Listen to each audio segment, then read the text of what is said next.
অনেক সন্তান রাগ করে মা বাবাকে অভিশাপ দেয়, ইমাম সাহেবের কাছে গিয়ে বিচার দেয়, হুজুর আজরাইল এত মানুষের কাছে আসে, এই বুড়াটা কেন মরে না?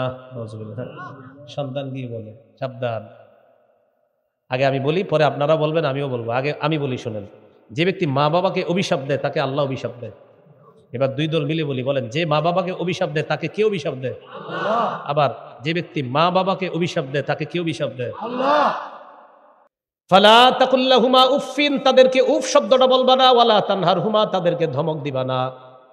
3 নাম্বার, ওয়াকুল্লাহুমা কাওলান কারীমা, তাদেরকে সম্মানসূচক কথা বলবা, ভদ্রভাবে তাদের সাথে কথা বলবা। এই ব্যক্তি হতভাগা, ওই ব্যক্তি হতভাগা, ওই ব্যক্তি হতভাগা। সাহাবীগণ বললেন, হুজুর কে, কার কথা আপনি বললেন? নবীজি বললেন, মান আদরাকা ইনদাহু আবাওয়াইহিল কিবারা ফালাম ইয়াদখুলিল জান্নাহ, যার কাছে তার মা বাবা বার্ধক্যে পৌঁছলো কিন্তু সে মা বাবার সেবা করার মাধ্যমে জান্নাতে প্রবেশ করতে পারলো না, ওই ব্যক্তি হতভাগা, ওই ব্যক্তি হতভাগা, ওই ব্যক্তি হতভাগা। নাউযুবিল্লাহ। মা বাবাকে আপনি বার্ধক্যে পেয়েছেন কিন্তু তাদের সেবা করার মাধ্যমে আপনি জান্নাতে প্রবেশ করতে পারলেন না, নবীজি বলেন সে হতভাগা, সে হতভাগা, সে হতভাগা। আল্লাহ আমাদেরকে হতভাগা সন্তান হওয়া থেকে হেফাজত করেন। আমিন। মা বাবা যদি বার্ধক্যে পৌঁছে যায় তখন কি করণীয়? ফালা তাকুল্লাহুমা উফিন, তাদেরকে তুমি উফ শব্দটাও বলবা না। উফ শব্দ বলবা না মানে 3টা কথা বলেন। উফ শব্দ বলবো না, বিরক্তি প্রকাশ করব না, বিরক্তি সূচক কোন শব্দ মুখে আনবো না। তাহলে উফ বলবো না, বিরক্তি প্রকাশ করব না, বিরক্তি সূচক কোনো শব্দ মুখে আনবো না। মনে রাখতে হবে, বিরক্তি প্রকাশ করব না, বিরক্তি সূচক কোনো শব্দ মুখে আনবো না, উফ বলবো না। পাশের রুমে আপনার বুড়া মা বাবা, রাতের বেলা প্রচন্ড শীতের রাত, কাশি উঠছে, আপনি এই পাশ থেকে বলে থুর, না থুর বলা যাবে না, থুর বলা যাবে না। ফালা তাকুল্লাহুমা উফিন, তাদের সামনে তুমি উফ শব্দটাও বলবা না। অনেক সন্তান রাগ করে মা বাবাকে অভিশাপ দেয়, ইমাম সাহেবের কাছে গিয়ে বিচার দেয়, হুজুর আজরাইল এত মানুষের কাছে আসে, এই বুড়াটা কেন মরে না? সন্তান গিয়ে বলে সাবধান। আগে আমি বলি, পরে আপনারা বলবেন, আমিও বলবো। আগে আমি বলি, শোনেন। যে ব্যক্তি মা বাবাকে অভিশাপ দেয় তাকে আল্লাহ অভিশাপ দেয়। এবার দুই দল মিলে বলি, বলেন, যে মা বাবাকে অভিশাপ দেয় তাকে কে অভিশাপ দেয়? আবার যে ব্যক্তি মা বাবাকে অভিশাপ দেয় তাকে কে অভিশাপ দেয়? সহিহ মুসলিমের হাদিস, 1978 নম্বর হাদিস, 1978 মাদ্রাসা পাঠ্যপুস্তক অনুসারে, আর আপনাদের পকেটের উস্তাদ অনুযায়ী 5018 নম্বর হাদিস। এই হাদিস পকেটের উস্তাদ মানে মোবাইল অনুযায়ী আর কি, এটা অনুযায়ী 5018। যদিও এটা সারা পৃথিবীতে ফলো করা হয় না, এরপরও বোনাস বলে দিলাম যাতে আপনারা মিলাইতে পারেন, কিন্তু এটা বলা জরুরি ছিল না, অনেকে আবার মিলায় চিপা চুপায় গিয়ে মিলে কিনা। তো এটা কিন্তু আপনার ওয়ার্ল্ডে ফলো করা হয় না, এটা হুদয় আপনাদের পকেটেই ফলো করা হয়। আর ওয়ার্ল্ডে ফলো করা হয় ওইটা 1978 যেটা বললাম, হ্যাঁ ওইটা 1978 মাদ্রাসার পাঠ্যপুস্তক, আর ওই পকেটেরটায় 5018 এই হাদিসে আসছে। ক্বালা রাসূলুল্লাহ সাল্লাল্লাহু আলাইহি ওয়াসাল্লাম, লাআনাল্লাহু মান লাআনা ওয়ালিদাইহি, নবীজি বলেন, যে ব্যক্তি তার মা বাবাকে অভিশাপ দেয় আল্লাহ তাআলা তাকে অভিশাপ দেয়। যে ব্যক্তি তার মা বাবাকে অভিশাপ দেয় আল্লাহ তাকে অভিশাপ দেয়। এই হাদিসের মধ্যে আরো কয়েকটা কথা আসছে। লাআনাল্লাহু মান যাবাহা লিগাইরিল্লাহ, যে ব্যক্তি আল্লাহ ছাড়া অন্যের নামে পশু জবাই করে আল্লাহ তাকে অভিশাপ দেয়। এরপর নবী বলেন, লাআনাল্লাহু মান আওয়া মুহদিসা, যে ব্যক্তি কোনো বেদাতিকে আশ্রয় দেয় তাকে আল্লাহ অভিশাপ দেয়। আপনি আপনার 1 কাঠা জমি জায়গা কোনো বেদাতিকে দিয়ে দিলেন আস্তানা বানানোর জন্য, আর বললেন আপনি আস্তানা বানান, দুইজনে মিলেমিশে বেদাত সাপ্লাই করবো, দুইজনে মিলে ভণ্ডামি করবো, এরপরে আপনি মারা যাওয়ার পরে আমার ব্যবসা আরো চাঙ্গে উঠবে, বাকি আপনি আপাতত দুজনে মিলে ভণ্ডামিটা করি, এরকম 1 কাঠা জায়গা দিয়ে দিছে। নবীজি বলেন, লাআনাল্লাহু মান আওয়া মুহদিসা, কোনো ব্যক্তি যদি কোনো বেদাতিকে আশ্রয় প্রশ্রয় দেয় আল্লাহ তাকেও অভিশাপ দেয়। এই চেয়ারের মধ্যে যদি কোনো বেদাতিকে বসান, আর বেদাতি যদি এখানে বৈশা বৈশা বেদাত সাপ্লাই দেয়, আর যদি বলে এগুলোর জন্য দলিল লাগে না, প্রেম হলো সবচেয়ে বড় দলিল, এরকম যদি বলে, যারা এই বেদাতিকে চেয়ারের মধ্যে বসায়া দিলেন সবগুলোর উপর আল্লাহর অভিশাপ আসবে। কেন? তাকে আশ্রয় দিলেন। তাহলে কোন বেদাতিকে যে আশ্রয় দিবে তার উপর আল্লাহর অভিশাপ। বলেন, ওয়ালাআনাল্লাহু মান গায়্যারা মানারাল আরদ, যে ব্যক্তি জমিনের নিশানা পরিবর্তন করে তার উপর আল্লাহর অভিশাপ। কিসের নিশানা? জমিনের খাম্বা ছিল এখানে, আগে খাম্বাটা হঠাৎ এখানে চলে এসেছে, এখানে ছিল মালিকানা জায়গা, এইখানে চলে আসছে খাম্বা। কিউ ভাই আপনার খাম্বা এখানে কেন?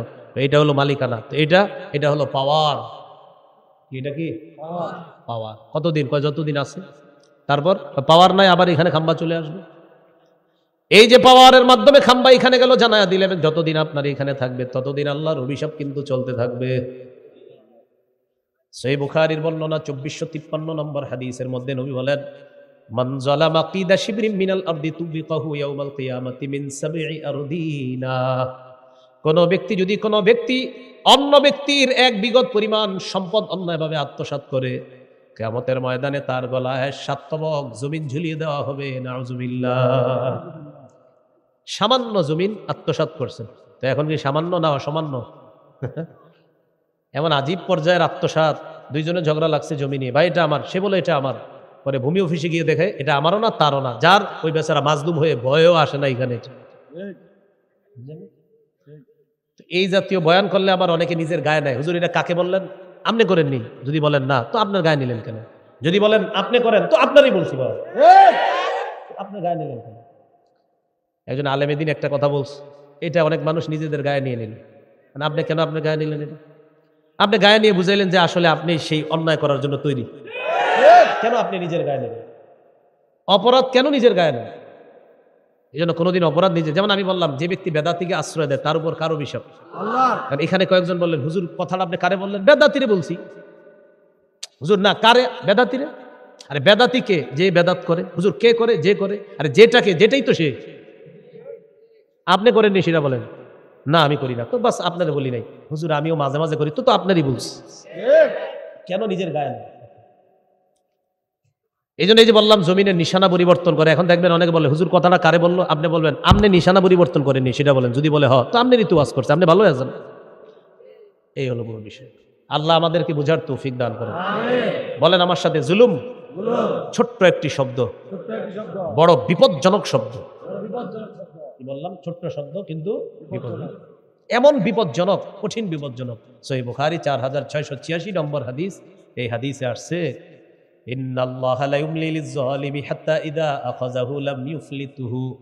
আল্লাহ জালেমকে ছাড় দেয়, যখন আল্লাহ তাকে ধরে তখন আর ছেড়ে দেন না। তখন কোরআনের একটা আয়াত নবী তেলাওয়াত করলেন, ওয়াকাযালিকা আখযু রাব্বিকা ইযা আখাযাল কুরা ওয়া হিয়া যালিমা। আপনার রবের পাকড়াও এমনই, যখন কোন জালেম সম্প্রদায়কে পাকড়াও করেন। ইন্না আখযাহু আলীমুন শাদীদ। আল্লাহর পাকড়াও বড় যন্ত্রণাদায়ক পাকড়াও, কঠিন পীড়াদায়ক যন্ত্রণাদায়ক ধরা। আল্লাহ এমন ভাবে ধরবে, না বলতে পারবেন না সইতে পারবেন। মাঝে মাঝে যারে তারে ফোনে শেয়ার করা ছাড়া কোনো উপায় থাকবে, এরকম অবস্থা। তো বলছিলাম 4 শ্রেণীকে আল্লাহ অভিশাপ দেয়। এর মধ্যে এক শ্রেণী হলো যারা মা বাবার অভিশাপ দেয়, তারে অভিশাপ দেয়। আরেক শ্রেণী হলো যারা দখলদারি চাঁদাবাজি করবে, তাদেরকে আল্লাহ অভিশাপ দেয়। সূরা শূরা 42 নম্বর আয়াতে আল্লাহ বলেন, ইন্নামাস সাবিলু আলাল্লাযীনা ইউযলিমুনান নাস। যারা মানুষের উপর জুলুম করে, নির্যাতন করে। আয়াতের ব্যাখ্যা হলো যারা দখলদারি করে, যারা চাঁদাবাজি করে। এই চাঁদাবাজার দখলদারি যারা করে, তাদের উপর, তাদের বিরুদ্ধে শাস্তি প্রয়োগ করা হবে, তাদের বিরুদ্ধে শাস্তি প্রস্তুত করা হবে, তাদেরকে শাস্তি দেওয়া হবে। এই আয়াতে দখলদার উদ্দেশ্য, চাঁদাবাজ উদ্দেশ্য। এখন আপনি বললেন, হুজুর দখলদার কারে বললেন? যে দখলদারি করে। এই আয়াত কার বিরুদ্ধে? যে দখলদারি করে, যে চাঁদাবাজি করে। তো এটা কি ভালো কাজ বলেন? তো বাস না করলেই তো হয়। আল্লাহ বুঝার তৌফিক দান করেন। আমিন। তাহলে 4 শ্রেণীকে আল্লাহ অভিশাপ দেয়। এর মধ্যে একটা হলো মা বাবারে যে অভিশাপ দেয় তারেও, আর একটা হলো জুলুম নির্যাতন করে, এরও আল্লাহ অভিশাপ দেয়। আল্লাহ আমাদেরকে অভিশপ্ত কাজ থেকে হেফাজত করেন, অভিশপ্ত সন্তান হওয়া থেকে হেফাজত করেন। তাহলে চলে আসেন আবার, ফালা তাকুল্লাহুমা উফিন। তাদেরকে উফ শব্দটা বলবা না, বিরক্তি প্রকাশ করবা না, বিরক্তি সূচক কোনো শব্দ মুখে আনবা না। 2 নাম্বার, ওয়ালা তানহারহুমা। তাদেরকে কখনো ধমক দিবা না, তাদেরকে কখনো ধমক দিবা। আবার আপনি তো ব্যাটার করেন না তো, নাউজুবিল্লাহ। এই কথা কখনো বলবেন। বাবা মা বৃদ্ধ বৃদ্ধা বয়স হয়ে গেলে এক কথা বারবার বলতে পারে বয়সের কারণে, আপনি মন দিয়ে শুনবেন। যদি কথা অনেকগুলো সঠিক নাও হয়, তাও বলবেন জি আব্বা, জি আম্মা, জি আব্বা, জি আম্মা, হা হা করে করে। পরে আপনি তো জানেন যেগুলো কোনটা সঠিক কোনটা বেঠিক, ভদ্রতার সাথে বুঝিয়ে দেওয়ার চেষ্টা করবেন। কিন্তু প্রথমে কোনো বেয়াদবি করবেন না। মুরব্বী মানুষ এক কথা হয়তো 4-5 বার বলে ফেলতে পারে, আপনি মন দিয়ে শুনবেন। কেন? ছোটবেলায় আপনি চিপসের কথা 100 বার বলছেন, আপনার আব্বা রাগ করে নেই। যতবার বলবে চুপচাপ শুনবেন। ফালা তাকুল লাহুমা উফিন, তাদেরকে উফ শব্দটা বলবা না, ওয়ালা তানহারহুমা, তাদেরকে ধমক দিবা না। 3 নাম্বার ওয়াকুল লাহুমা কাওলান কারীমা, তাদেরকে সম্মানসূচক কথা বলবা, ভদ্রভাবে তাদের সাথে কথা বলবা। শহরে যারা থাকেন মাঝে মাঝে বেড়াইতে বাড়িতে যান, আপনার আম্মা আব্বা দেখবেন পানের বাটাটা নিয়ে সামনে বসবে, আপনার সামনে বসে আপনার অনেক কথা বলবে, বাজান ওই পুকুরটার এই অবস্থা, জমির এই অবস্থা, আপনি কিন্তু সব জানেন, এরপরে বলতেছে বসে বসে, মানে একটু ভালো লাগে, অনেকদিন পরে পাইছি তো আপনারে, এই জন্য একটু কথা বলতে চায়। আপনি না মন দিয়ে শুইনেন, একটু সময় দিয়ে, আসলে আপনি দোয়া কামাই করতেছেন, দোয়া। তো এটাই 3 নাম্বার বললেন, ওয়াকুল্লাহুমা কাওলান কারীমা, মা বাবার সাথে সম্মানসূচক কথা বলবা। 4 নাম্বার ওয়াকফিদ লাহুমা জানাহাদ দুল্লি মিনার রাহমা, তাদের সামনে নম্র আচরণের মাধ্যমে দয়ার ডানা বিছিয়ে দিবা। ওয়াকুর রব্বিরহামহুমা কামা রব্বায়ানি সগীরা, আর মা বাবার জন্য দোয়া করবা, আল্লাহ ছোটবেলায় আমার মা বাবা আমাকে যেমন লালন পালন করেছে, আপনি তাদেরকে এইভাবে দয়া করেন, মায়া করেন। মা বাবার জন্য দোয়া করা।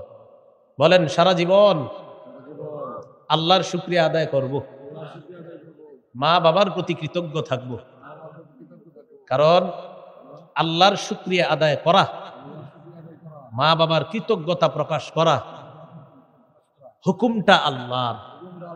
তাহলে আল্লাহর যে শুকরিয়া আদায় করবেন এটাও আল্লাহর হুকুম, আবার মা বাবার শুকরিয়া আদায় করবেন এটাও কার হুকুম? আল্লাহ। সূরা লুকমানের 14 নম্বর আয়াতে আল্লাহ বলেন, ওয়াওয়াসাইনাল ইনসানা বিওয়ালিদাইহি হামালাতহু উম্মুহু ওয়াহনান আলা ওয়াহনিন ওয়া ফিসালুহু ফি আমাইনি আনিশকুর লি ওয়া লিওয়ালিদাইক। আল্লাহ তাআলা বলেন, আমি মানুষকে হুকুম করলাম মানুষ যেন তার মা বাবার আনুগত্য করে। মা তার সন্তানকে পেটে ধারণ করেছে, কষ্টের পর কষ্ট সহ্য করে। ওয়া ফিসালুহু ফি আমাইন, সন্তানের দুধ ছাড়ানো হয় 2 বছরে। অতএব আনিশকুরলি, তুমি আমি আল্লাহ শুকরিয়া আদায় করো। ওয়ালি ওয়ালিদাইকা, তোমার মা বাবার প্রতি তুমি কৃতজ্ঞ হও। এই যে দেখেন, শুকরিয়া আদায় করো আমার, ওয়ালি ওয়ালিদাইক, তোমার মা বাবার শুকরিয়া আদায় করো। তাহলে এখানে দেখেন 2টা হকের কথা আসছে, একটা আল্লাহর হক আর একটা বান্দার হক। এখানে আল্লাহর হক আল্লাহর শুকরিয়া আদায় করা, বান্দার হক মা বাবার শুকরিয়া আদায় করবেন, কারণ তাদের মাধ্যমে আপনি দুনিয়াতে আসছেন, সারা জীবন কৃতজ্ঞ থাকবেন। তাহলে কি শিখতেছি? 5 নাম্বার দোয়া করা। বলেন কি করা? জীবনে কোনো দোয়ায় মা বাবার জন্য দোয়া করা ছাড়বেন না, আর তাদের দোয়া নিতে কখনো ভুলবেন না। আবু দাউদের 1536 নম্বর হাদিস, ক্বালা রাসূলুল্লাহ সাল্লাল্লাহু আলাইহি ওয়াসাল্লাম, সালাসু দাওয়াতিন মুস্তাজাবাতুন লা শাক্কা ফীহিন্না। নবীজি বলেন 3 ব্যক্তির দোয়া কবুল হয়ে যায়, এতে কোনো সন্দেহ নাই। বলেন কয় ব্যক্তির দোয়া কবুল হয়ে যায়? 1 নাম্বার দাওয়াতুল ওয়ালিদ, মা বাবার দোয়া। 2 নাম্বার ও দাওয়াতুল মুসাফির, মুসাফিরের দোয়া। 3 নাম্বার ও দাওয়াতুল মাজলুম, মাজলুমের দোয়া। এই 3 ব্যক্তির দোয়া কবুল হওয়ার ব্যাপারে কোনো সন্দেহ নাই। 1 নাম্বার মা বাবার দোয়া, 2 নাম্বার মুসাফিরের দোয়া, 3 নাম্বার মাজলুমের দোয়া। মাজলুমের দোয়া এটা তো আজীব জিনিস, মাজলুম বানায় না কাউরে। বাকি আপনাদের প্রতি একটা আবদার থাকবে, জিন্দিগিতে যদি মাজলুম হয়েও যান কখনো জালেম হয়েন না, জিন্দিগিতে যদি কখনো ঠকেও যান কাউকে ঠকায়েন না। আপনি ঠিক হয়ে গেছেন, কাউরে ঠকায়েন না।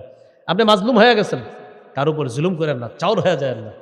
মাজলুমের বদদোয়া আল্লাহর মাঝে কোনো পর্দা থাকে না, সরাসরি চলে যায়।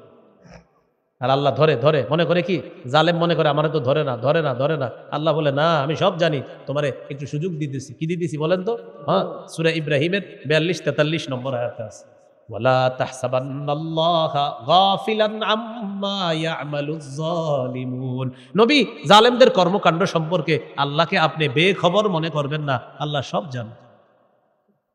ইন্নামা ইউআখিরুহুম, আল্লাহ বলেন আল্লাহ তাদেরকে ঢিল দেয়, আল্লাহ তাদেরকে সুযোগ দেয়। কি দেয়? সুযোগ দেয়, বাকি একদিন ধরে ফেলে। তাহলে আল্লাহ আমাদেরকে হেফাজত করেন। তো বলেন ভাই, মা বাবার বদদোয়া কামাই করা যাবে না, মাজলুমের বদদোয়া কামাই করা যাবে না।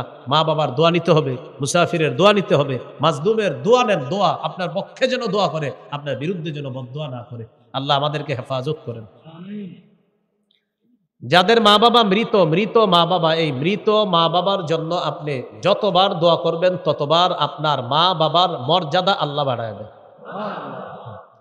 মুসনাদে আহমদ হাদিসের কিতাব 10,618 নম্বর হাদিস, ক্বালা রাসূলুল্লাহ সাল্লাল্লাহু আলাইহি ওয়াসাল্লাম, নবীজি বলেন, ইন্নাল্লাহা লা ইয়ারফাউদ দারাজাতা লিল আবদিস সালিহি ফিল জান্নাহ। আল্লাহ তাআলা নেককার বান্দার মর্যাদা জান্নাতের মধ্যে বাড়ায় দেয়। সুবহানাল্লাহ। নেককার বান্দা আল্লাহকে বলে, আল্লাহ আমার মর্যাদা আপনি কেন বাড়াইলেন? আল্লাহ তাআলা বলেন, বিইস্তিগফারি ওয়ালাদিকা লাক, তোমার সন্তান তোমার জন্য দোয়া করেছে, যতবার দোয়া করেছে ততবার আমি আল্লাহ তোমার মর্যাদা বাড়ায়া দিলাম। তাহলে মৃত মা বাবার জন্য কি পরিমাণ দোয়া করা দরকার? যতবার দোয়া করবেন ততবার আল্লাহ মর্যাদা বাড়ায়া দিবেন।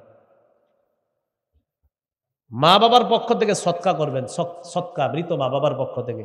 যারা এই গার্মেন্টসে চাকরি করেন, বিভিন্ন জায়গায় চাকরি করেন, আপনার যদি সামর্থ্য থাকে, হুজুর আমি তো 10 টাকার বেশি সৎকা করার সামর্থ্য নাই, 10 টাকায় সৎকা এইভাবে করবেন, 5 টাকা সৎকা করবেন। আল্লাহ আমি আমার পক্ষ থেকে 5 টাকা সৎকা করতেছি, বিপদ আপদ যেন আমার উপরে না আসে, এই নিয়ত 1।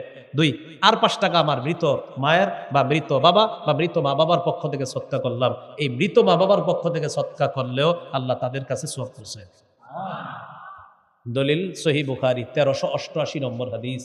এক ব্যক্তি রাসূলুল্লাহ সাল্লাল্লাহু আলাইহি সাল্লামের কাছে আসছে, আসার পর বললেন, ইন্না উম্মি উকতুতিলাত নাফসুহা ইয়া রাসূলুল্লাহ আযুন্নুহা লাউ তাকাল্লামাত তাসাদ্দাকাত ইয়া রাসূলুল্লাহ। আমার আম্মা হঠাৎ মারা গেছে, আমার বিশ্বাস আমার আম্মা যদি কথা বলতে পারতেন, আমার আম্মা দান সদকা করতে বলতেন।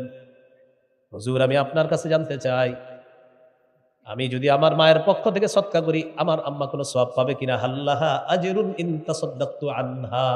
হুজুর আমি যদি মায়ের পক্ষ থেকে সৎকা করি, আমার আম্মা পাবে? নবীজি বললেন, অবশ্যই তুমি সৎকা করলে তোমার মায়ের কবরে আল্লাহ সওয়াব পৌঁছায়া দিবেন, তোমার মা অবশ্যই প্রতিদান পাবে।